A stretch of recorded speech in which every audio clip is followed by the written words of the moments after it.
Halo semuanya, selamat pagi. Perkenalkan, nama saya Miss Jabat NIM 21330023.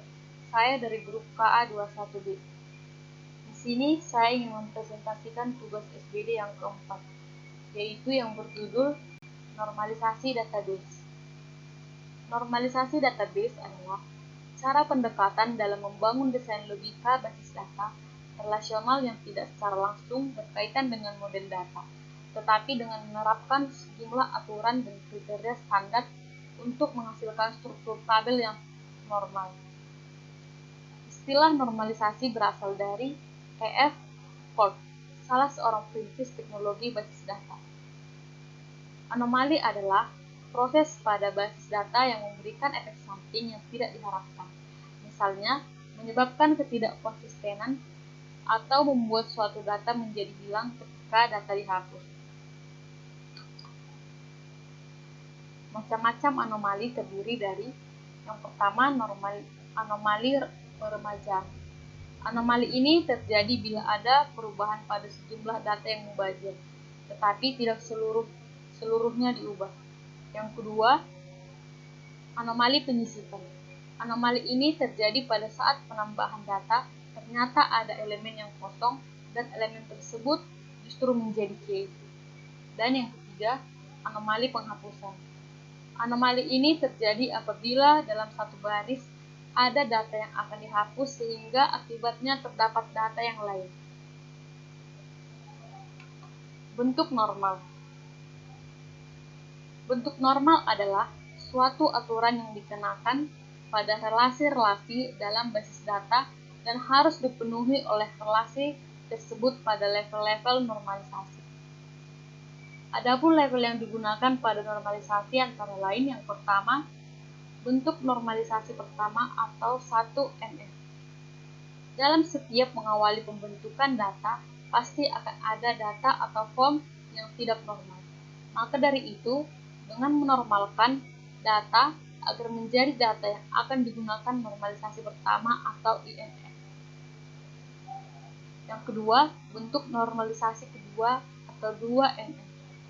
Syarat untuk melakukan normalisasi bentuk kedua yaitu harus menyelesaikan normalisasi bentuk pertama terlebih dahulu.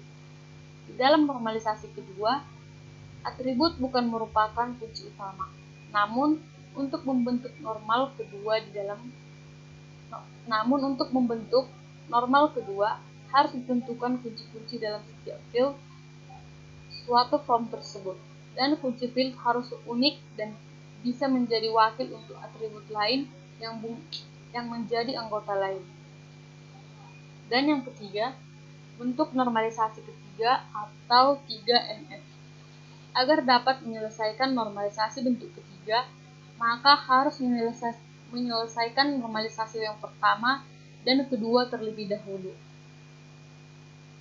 Normalisasi data dalam bentuk ketiga bertujuan untuk menghilangkan seluruh atribut atau field yang sama sekali tidak berhubungan dengan primary key.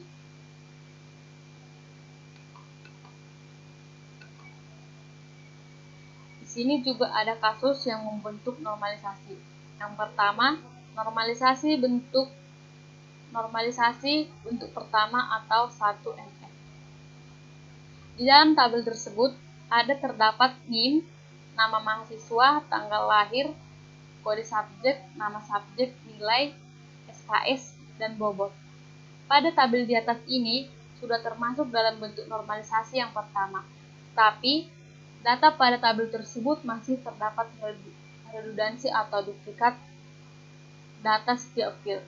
Seperti pada tabel di atas memiliki nilai field yang sama, yaitu atributnya NIM dan nama mahasiswa.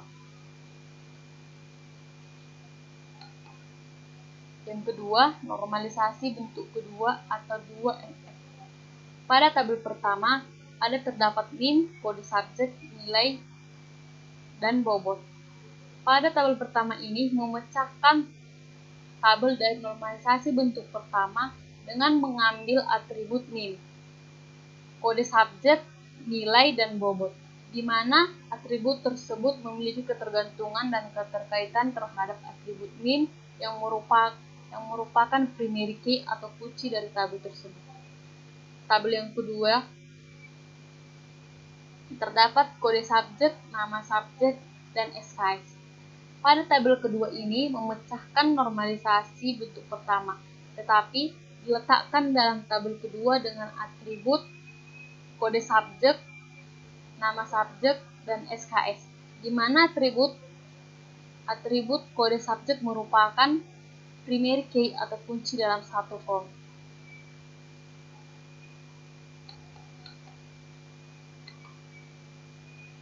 Tabel ketiga terdapat NIM, nama mahasiswa, dan tanggal lahir. Pada tabel ketiga ini merupakan pemecahan dari normalisasi bentuk pertama, di mana atribut NIM, nama mahasiswa, tanggal lahir terdapat dalam tabel tersebut merupakan primary key atau kunci utama, yaitu NIM. Dan yang terakhir, normalisasi bentuk ketiga atau 3NF.